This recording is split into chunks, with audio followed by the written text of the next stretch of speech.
to my channel Cook with Lindsay. இன்னைக்கு நம்மளோட சேனல்ல நம்ம என்ன பார்க்க போறோம்னா நம்ம எல்லாரோட ஆல் டைம் ஃபேவரட் எப்பவுமே நம்ம வந்து தியேட்டருக்கு போனா ஃபர்ஸ்ட் வந்துட்டு வாங்கி சாப்பிடணும்னு ஆசைப்படுற ஒரு பொருள் தான் அது வெங்காய சமோசா. இந்த வெங்காய சமோசா பிடிக்காதவங்களே இருக்க முடியாது. நார்மல் சமோசா கூட வந்துட்டு சிலருக்கு வந்து ரொம்ப அவ்வளோ இஷ்டமானதா இருக்காது. ஆனால் அந்த வெங்காய சமோசா பெரியவங்கலேருந்து சின்னவங்க வரைக்கும் எல்லாருக்குமே ரொம்ப பிடிக்கும். இன்னைக்கு அந்த சமோசாவை வந்துட்டு நம்ம எப்படி வீட்டிலையே வந்துட்டு ஃப்ரம் த ஸ்க்ராட்ச் பண்ணுறதுன்னு தான் நான் உங்களுக்கு காட்ட போகிறேன். அந்த ஷீட் எப்படி பண்ணுறது, உள்ளே வைக்கிற ஃபில்லிங் எப்படி பண்ணுறதுன்னு.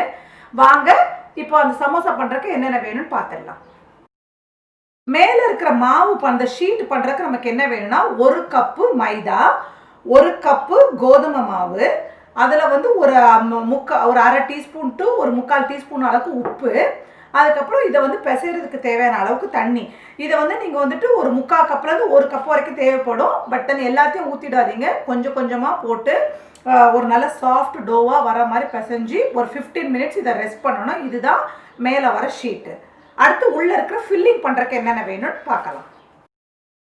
உள்ளே வைக்கிற ஃபில்லிங்க்கு நமக்கு வேண்டியது என்னென்னா 1 கப்பு அவல், 1 கப்பு பொடியாக நறுக்கின வெங்காயம், 1 டீஸ்பூன் மிளகாத்தூள், ஒரு அரை டீஸ்பூன் அளவுக்கு சாட் மசாலா, 1 டீஸ்பூன் ஜீரகத்தூள், வறுத்து பொடிச்ச ஜீரகத்தூள், 1லேருந்து 2 வரைக்கும் உள்ள பச்சை மிளகா. உங்களுக்கு பச்சை மிளகா வேண்டாம்னா நீங்கள் விட்டுடுங்க, பட் அந்த ஃப்ளேவர் நல்லாயிருக்கும் சமோசாவில். ஒரு 2 கொத்து கருவேப்பிலை பொடியாக நறுக்குனது, ஒரு 2 கொத்து கொத்தமல்லி தழை பொடியாக நறுக்குனது. இது உப்பு வந்து ஒரு அரை டீஸ்பூன். இது எல்லாத்தையுமே ஒன்றா கலந்து ஒரு பாத்திரத்தில் கலந்து ரெடி பண்ணி வச்சுடுங்க. அதை வந்து நம்ம ஃபில் பண்ண போகிறோம். இது நம்ம எதுவும் குக் பண்ண போகிறதில்ல. அப்புறம் ஒன் மோர் திங் வந்து இதில் ஏன் நம்ம அவல் போடுறோன்னா, இந்த வெங்காயத்தில் இருக்கிற அப்புறம் நம்ம போடுற இந்த கொத்தமல்லி இதிலெல்லாம் இருக்க அந்த எக்ஸ்ட்ரா மாய்ஸ்சரை இந்த அவல் வந்து எடுத்துக்கும். அப்போ உங்களுக்கு வந்து நம்ம பண்ணுற சமோசா எப்போவுமே கிறிஸ்பியாக இருக்கும். வாங்க இப்போ நம்ம வந்துட்டு அந்த சமோசாவை எப்படி பண்ணுறதுன்னு பார்த்துடலாம். இதில் வந்து கொஞ்சம் ட்ரிக்கியான விஷயம், கொஞ்சம் டைம் எடுக்கிற விஷயம் பார்த்தீங்கன்னா இந்த மேலே பண்ணுற ஷீட் பண்ணுறதா. ஆனால் அந்த ஷீட்டை வந்து நீங்கள் எப்படி வந்து ஈஸியாக வந்து பண்ணலாம் அப்படின்றது இன்றைக்கி நான் உங்களுக்கு செஞ்சு காட்ட போகிறேன். இந்த மெத்தடை நீங்கள் யூஸ் பண்ணிங்கன்னா நீங்கள் சமோசா பண்ணுறதுல மாஸ்டர் ஆகிட்டீங்கன்னு அர்த்தம். வாங்க இப்போ நம்ம எப்படி வந்துட்டு இந்த ஷீட்டெல்லாம் ரெடி பண்ணுறதுன்றதை பார்க்கலாம். இப்போ நம்ம வந்துட்டு எடுத்து அந்த ரெஸ்ட் பண்ணி 15 மினிட்ஸ் அந்த 15 to 20 மினிட்ஸ் ரெஸ்ட் பண்ணி வச்சுருந்த மாவை வந்து நீங்கள் இன்னும் ஒரு 5 மினிட்ஸ் நீட் பண்ணிவிட்டு இந்த மாதிரி வந்து 6 உருண்டையாக எடுத்து வச்சுக்கோங்க. 6 உருண்டை நம்ம இப்போ எடுத்து வச்சுட்டு என்ன பண்ண போகிறோம்னா, இதை ஒன்றே வந்து நல்லா தின்னாக வந்து ரோல் பண்ண போகிறோம். தின்னாக ரோல் பண்ணிவிட்டு என்ன பண்ணணுன்றதை நான் உங்களுக்கு காட்டுறேன். இதை வந்து நல்லா தின்னாக உருட்டுங்க. இதை நீங்கள் வந்துட்டு மாவு வந்துட்டு சப்பாத்தி மாதிரி உருட்டும் போது மற்ற பால்ஸ் எல்லாமே வந்து நீங்கள் எடுத்து வச்சுருக்கிறதெல்லாம் ஒரு துணி வச்சு கவர் பண்ணி வைங்க, ட்ரை ஆகாமல் இருக்கிறதுக்கு. இதை எவ்வளோ தின்னாக வந்து நீங்கள் ஒரு சப்பாத்தி மாதிரி எடுக்க முடியுமோ அவ்வளோ தின்னாக எடுத்துக்கோங்க.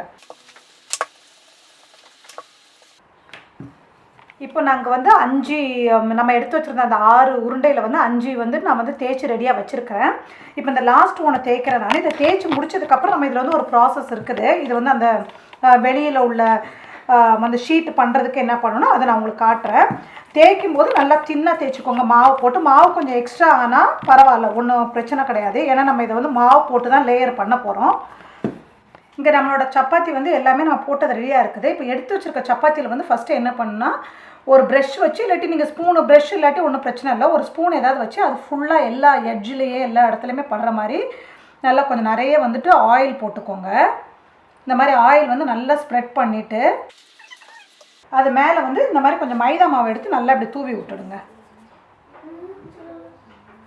எல்லா இடத்துலையும் படுற மாதிரி நல்ல மைதா மாவு வந்து எல்லா இடத்துலையும் படுற மாதிரி இப்படி நம்ம பண்ணிவிட்டு அடுத்து வந்துட்டு இது மேலே வந்து அடுத்த சப்பாத்தி எடுத்து அப்படியே வச்சுருங்க. இது எதுக்கு பண்ணுறோன்னா, நம்ம வந்து இது வந்து குக் பண்ண போகிறோம். ஒரு 10 செகண்ட்ஸ் ஒரு சைடும் குக் பண்ண போகிறோம். அப்போ வந்து நம்ம பிரித்து எடுக்கும்போது நமக்கு வந்து நல்லா ஒட்டாமல் வரும். அதுக்காக தான் இதை மாதிரி பண்ணுறோம். இப்போ அடுத்த லேயர் சப்பாத்தி எடுத்து வச்சுக்கோங்க. ஆயில் போட்டுக்கோங்க. எல்லா லேயருக்கு நடுவில் கண்டிப்பாக ஆயில் போடணும். ஆயில் போட மறந்துடாதீங்க. ஆயில் போட மறந்துட்டிங்கன்னா அப்போ வந்துட்டு அந்த 2 சப்பாத்தியும் ஒட்டிக்கும், நம்மளால் பிரித்து எடுக்க முடியாது. மாவு டஸ்ட் பண்ணிக்கோங்க.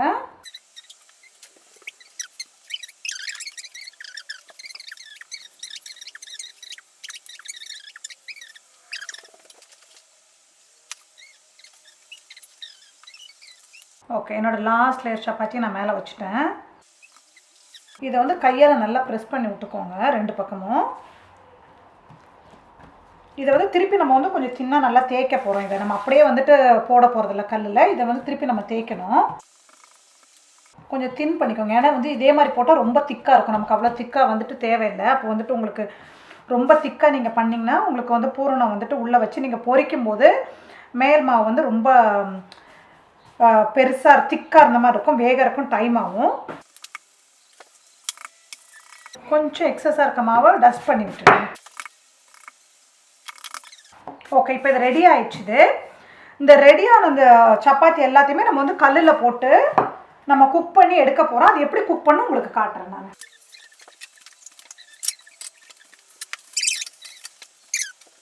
இப்போ இந்த மாதிரி நல்லா சூடான தோசைக்கல்லில் போட்டு ஃபஸ்ட்டு வந்து ஒரு சைடில் ஒரு 20 செகண்ட் போடுங்க. 20 செகண்ட் போட்டு உடனே நீங்கள் வந்து அந்த பக்கம் திருப்பி. இது வந்து ரொம்ப குக்லாம் ஆக வேண்டாம். நம்ம நார்மல் சப்பாத்தி குக் பண்ணுற இது குக் பண்ணிடக்கூடாது. நீங்கள் ஒரு லேஸாக வந்து இதை டாஸ் பண்ணி தான் எடுக்கணும். இப்போ ஒரு 20 செகண்ட் ஆயிடுச்சுது. அடுத்த சைடு நான் அதை திருப்பிக்கிறேன். முடிஞ்ச அளவுக்கு இதை வந்துட்டு நீங்கள் வந்து மீடியம் ஃப்ளேமில், இது வந்து ரொம்ப நீங்கள் ஹை ஃப்ளேமில் வச்சு குக் பண்ணக்கூடாது. நீங்கள் ஹை ஃப்ளேமில் வச்சு குக் பண்ணிங்கன்னா என்ன ஆகும்னா அது வந்துட்டு வேக ஆரம்பிச்சிடும். வெந்துடுச்சுன்னா நீங்கள் வந்து அதை கட் பண்ணி பொரிக்க முடியாது.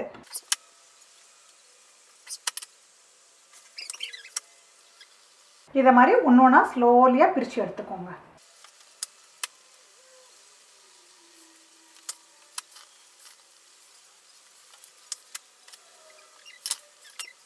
கடைசியாக இருக்கிறத 2 பக்கமும் ஒரு 10 செகண்ட் போட்டு எடுத்துக்க வேண்டியதான். இப்போ அவ்வளோதான். நம்ம மேலே வைக்கிற அந்த மாவு வந்துட்டு ரெடி ஆயிடுச்சுது. இது இப்படி தான் இருக்கும். நீங்கள் ஒரு ஷீட்டு நீங்கள் பார்த்தீங்கன்னா இந்த மாதிரி ஒரு தின் ஷீட்டாக இருக்கும். இதை நம்ம கட் பண்ணி தான் இதுக்குள்ளே நம்ம ஃபில்லிங் வச்சு நம்ம வந்து அந்த சம்சா ரெடி பண்ண போகிறோம். இப்போ அந்த ஃபில்லிங் வச்சு அந்த சம்சா வந்து எப்படி ரெடி பண்ணுறதை உங்களுக்கு காட்டுறேன் வாங்க. இப்போ நம்ம எடுத்து வச்சுருந்த அந்த எல்லா அவல், வெங்காயம், ஜீரகத்தூள், மிளகாத்தூள் எல்லாத்தையும் போட்டு மிக்ஸ் பண்ணி இந்த ஃபில்லிங்க்கு இங்கே ரெடியாக வைக்கிறேன். நம்ம போட்டு வச்சுருந்த அந்த மேலே இருக்கிற அந்த ஷீட்டும் ரெடியாக இருக்குது. இந்த ஷீட்டை வந்து இப்போ நம்ம அப்புறம் இந்த ஷீட்டுக்கு வந்து இங்கே வந்து ஒரு பேஸ்ட் ரெடி பண்ணி வச்சுருக்கோம். இந்த பேஸ்ட் வந்துட்டு வெறும் மைதா மாவு வந்து தண்ணியில் கரைச்சி வச்சுருக்கேன். இதுதான் நமக்கு வந்து பைண்டிங் ஏஜெண்ட்டாக இருக்க போது இதை வந்து ஒட்டுறதுக்கு. இதுக்கு ஒன்றும் அளவெல்லாம் கிடையாது. சும்மா 1 டீஸ்பூனோ 2 டீஸ்பூனோ மைதா எடுத்து கொஞ்சம் தேவையான அளவுக்கு தண்ணியாக வர மாதிரி கொஞ்சம் தேவையான அளவுக்கு தண்ணி சேர்த்து இந்த மாதிரி ஒரு பேஸ்ட் மாதிரி கரைச்சி வச்சுக்கோங்க. இப்போ இந்த மாதிரி நம்ம ரவுண்டாக போட்டு வச்சுருக்கிற ஷீட்டை வந்து இந்த மாதிரி 4ஆக கட் பண்ணிக்கோங்க. 4ஆக கட் பண்ணி எப்போவுமே வந்து இதை வந்து மூடியே வைங்க, இல்லாட்டி ட்ரை ஆகிடும். இதை மாதிரி இந்த ஒரு ஷீட்டு நீங்கள் எடுத்து வச்சிங்கன்னா இந்த ஷார்ப்பான எட்ஜ் வந்து உங்களை பார்க்குற மாதிரி வச்சுட்டு இந்த ஆர்ச் மாதிரி இருக்கிற சைடில் வந்து ஒரு ஹாஃபில் வந்து க்ளூவை வந்து நல்லா தேய்ச்சிக்கோங்க. க்ளூவை தேய்ச்சிட்டு கீழே வச்சு க்ளூ இல்லாத சைடு தான் ஃபஸ்ட்டு கீழே போடணும். க்ளூ இல்லாத சைடு ஃபஸ்ட்டு கீழேயும், க்ளூ இருக்கிற சைடு அது மேலேயும் போகிற மாதிரி நீங்கள் வச்சு ஸ்டிக் பண்ணிங்கன்னா உங்களுக்கு இந்த பாக்கெட் கிடச்சிடும். இப்போ பாருங்கள், இந்த பாக்கெட் கிடச்சதுக்கப்புறமா இதில் வந்து ஃபில் பண்ணுங்கள். ஒரு டேபிள் ஸ்பூன் அளவுக்கு. ரொம்ப ஓவர் ஃபில் பண்ண வேணாம். ஓவர் ஃபில் பண்ணால் உங்களுக்கு வந்து அது வந்து வெளியே வந்துடும், மூடுறதுக்கு கஷ்டம். அந்த மாதிரி இதில் வந்து இந்த ஸ்பூனுக்கு வந்துட்டு நான் இந்த ஸ்பூனுக்கு வந்துட்டு 1 டேபிள் ஸ்பூன் அளவுக்கு இதை ஃபில் பண்ணியிருக்கிறேன். இதை பண்ணிவிட்டு இந்த சின்ன ஷார்ட்டாக இருக்கிற சைடை வந்து ஃபஸ்ட்டு உள்ளே தள்ளி இப்படி ப்ரெஸ் பண்ணி விட்டுடுங்க. ப்ரெஸ் பண்ணி விட்டுட்டு திருப்பி இந்த க்ளூ எடுத்து இந்த எட்ஜிலலாம் வச்சு நல்லா உள்ளே வந்து இழுத்து இப்படி மூடிட்டிங்கன்னு வச்சுக்கோங்க. அது சீல் ஆகிடும். பாருங்கள், எல்லா சைடும் சீல் ஆகிடுச்சு. இதை வந்து நீங்கள் டைம் கிடைக்கும் போது இந்த ஷீட்டையும் ஒன்று பண்ணி எடுத்து வச்சுக்கலாம். இல்லாட்டி நீங்கள் இந்த சம்சாவுமே வந்து இப்படி எல்லாமே உள்ள ஃபில்லிங் எல்லாமே போட்டு ஒரு பேக்கில் போட்டு ஜிப்லாக் பேக்கில் போட்டு நீங்கள் ஃப்ரீசரில் எடுத்து வச்சுக்கிட்டாலும் தேவைப்படும் போது எடுத்து நீங்கள் பொரிச்சிக்கலாம். கெட்டு போகாது. ஃப்ரீசரில் வச்சு யூஸ் பண்ணலாம். இல்லை உங்களுக்கு ஷீட்டே வந்து டைம் கிடைக்கும்போது பண்ணி வச்சுட்டிங்கன்னா ஃப்ரீசரில் வந்துட்டு போட்டு வச்சுக்கிட்டிங்கன்னா ஒரு ஜிப்லாக் கவரில் வச்சு ஃப்ரீசரில் வச்சுக்கிட்டிங்கன்னா தேவைப்படும் போது இந்த ஃபில்லிங்கை வந்து குயிக்காக நீங்கள் பண்ணிடலாம். இது வந்து ஃபில்லிங் பண்ணுறதுக்கு உங்களுக்கு டைமே ஆகாது. திருப்பி ஒன்று பண்ணி காட்டுறேன் பாருங்கள்.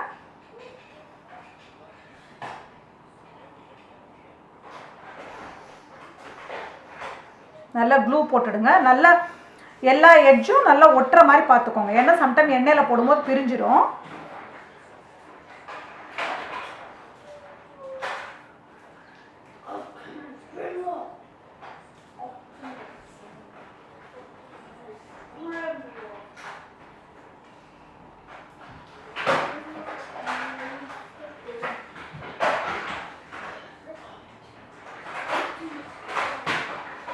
இது பெரிய ப்ராசஸ் மாதிரி உங்களுக்கு தெரியும் பண்ணும்போது. ஆக்சுவலாக இது வந்து ரொம்ப பெரிய ப்ராசஸே கிடையாது. ரொம்ப குயிக்காக நீங்கள் பண்ணிடலாம், ஈஸியாக பண்ணிடலாம். கொஞ்சம் அந்த நம்ம அந்த மேலே பண்ணுற அந்த சப்பாத்தி பண்ணுறதுக்கு மட்டும்தான் டைம் ஆகும். அந்த சப்பாத்தியை மட்டும் நீங்கள் கொஞ்சம் பண்ணி வச்சுட்டிங்கன்னா, ரெடி பண்ணி எடுத்து வச்சுட்டு இந்த ஃபில்லிங்லாம் பண்ணுறது ரொம்ப ஈஸி. சப்பாத்தி பண்ணுறது நீங்கள் பார்த்துருப்பீங்க, அது ஒன்றும் ரொம்ப கஷ்டமான விஷயம்லாம் கிடையாது. யார் வேணாலும் பிகினர்ஸ் கூட வந்து அதை நீங்கள் பண்ணிடலாம்.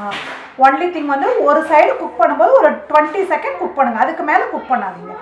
ஏன்னா நீங்கள் ரொம்ப நேரம் குக் பண்ணிகிட்டே இருந்தீங்கன்னா சப்பாத்தி ஃபுல்லாக வந்துட்டு உங்களுக்கு வெந்து அதை நம்ம வந்து இந்த மாதிரி ஃபோல்டு பண்ண முடியாது. இப்போ இது வந்து ஹாஃப் குக் ஆயிடுச்சு ஆல்ரெடி. நம்ம வந்து எண்ணெயில் போடும்போது மீதி குக் ஆகும். இதே ஃபுல்லாக குக் ஆயிடுச்சுன்னா நம்ம இந்த மாதிரி வந்து ஃபோல்டு பண்ண வராது, அவ்வளோதான்.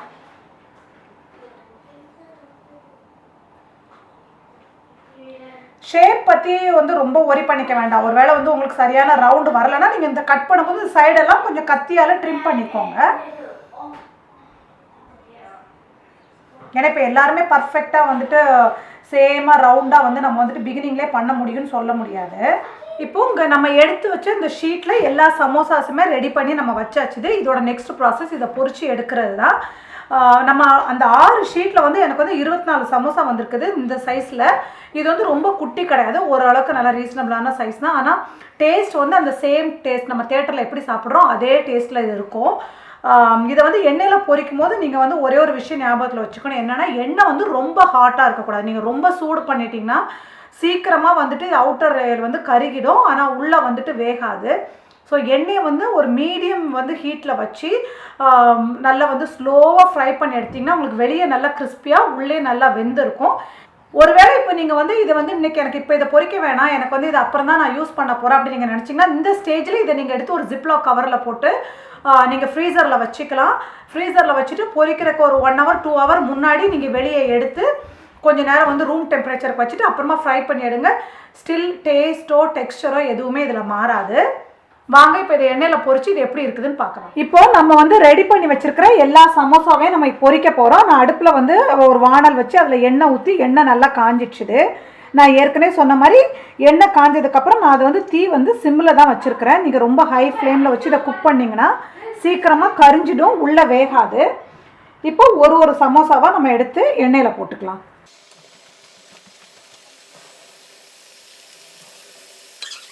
இப்படி வந்து ஒரு சைடில் அந்த அடியிலலாம் எண்ணெயில் வெந்த உடனே கொஞ்சம் நல்லா வந்து ஒயிட் கலராக மாறும். அப்படி ஆன உடனே திருப்பி போட்டுடுங்க.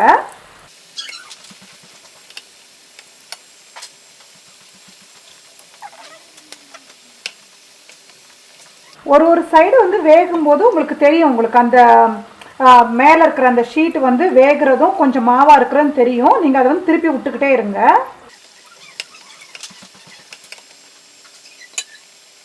நீங்கள் போடும்போது வந்து நிறைய சமோசா வந்து ஒரே டைமில் உள்ளே போட்டக்கூடாது. அதுக்கு வந்து கொஞ்சம் நின்று வேகிறதுக்கு வந்து இடம் வேணும்.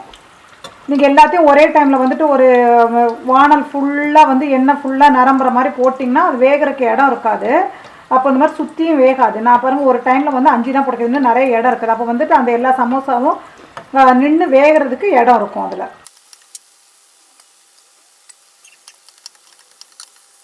நான் உங்களுக்கு சமோசா வந்து ஃபஸ்ட்டு வந்துட்டு என்னென்ன வேணும்னு சொல்லும் போதே சொன்னேன். இது வந்துட்டு பண்ணும்போதோ இல்லை பார்க்குறதுக்கோ வந்து ரொம்ப பெரிய ப்ராசஸ் மாதிரி இருக்கும். ஆக்சுவலாக இது பெரிய ப்ராசஸே கிடையாது. ஏன்னா நீங்கள் உள்ளே வைக்கிற ஃபில்லிங் வந்து எதுவுமே குக் பண்ண போகிறதில்ல. இதில் நம்ம குக் பண்ண வேண்டியதுன்னா அந்த மேலே வைக்கிற அந்த ஷீட்டை ரெடி பண்ணுறது மட்டும்தான்.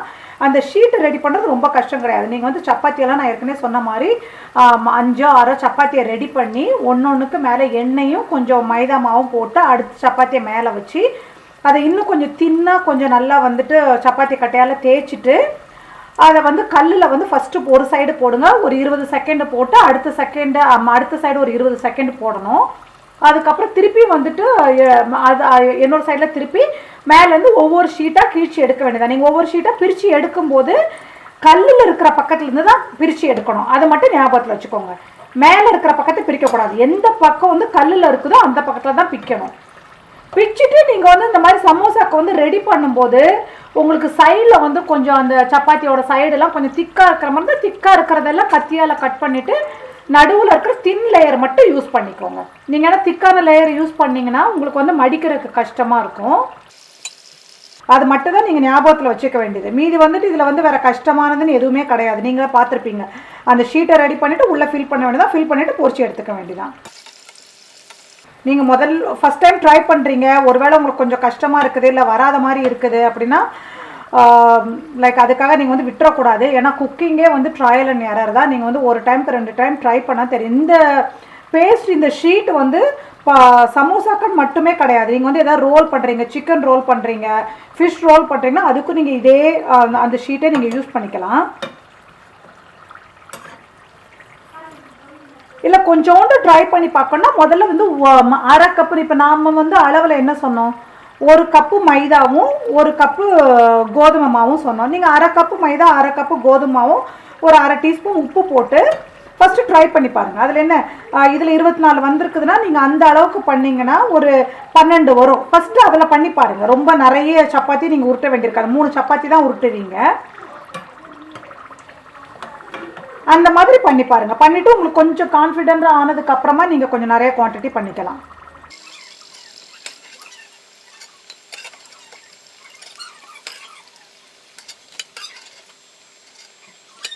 இது இப்போ உங்களுக்கு பார்த்தாலே தெரியும். இந்த மாதிரி ஒரு கோல்டன் ப்ரௌன் வரும்போது உங்களுக்கு வீடியோவில் தெரியுதுன்னு நினைக்கிறேன். இந்த மாதிரி கோல்டன் ப்ரௌன் வரும்போது நீங்கள் எடுத்துருங்க.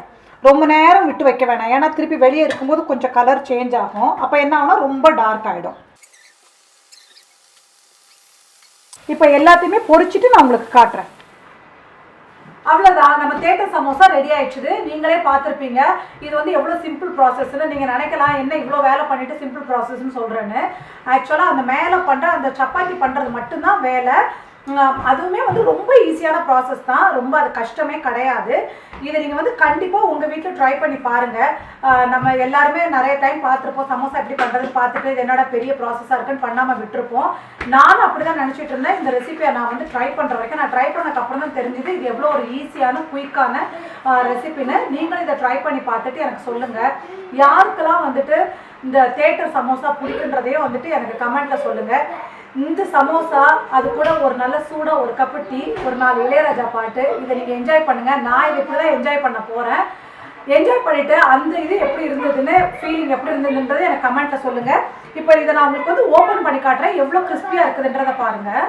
இதை பாருங்கள், இப்போ நான் உங்களுக்கு ஓப்பன் பண்ணி காட்டுறேன். இந்த சவுண்ட் பாருங்கள், எவ்வளோ கிறிஸ்பியாக இருக்குது. உள்ளே பாருங்கள், எல்லாம் குக்காகி ரொம்ப நல்லா இருக்குது. இதை வந்து இப்போ நான் டேஸ்ட் பண்ண போகிறேன்.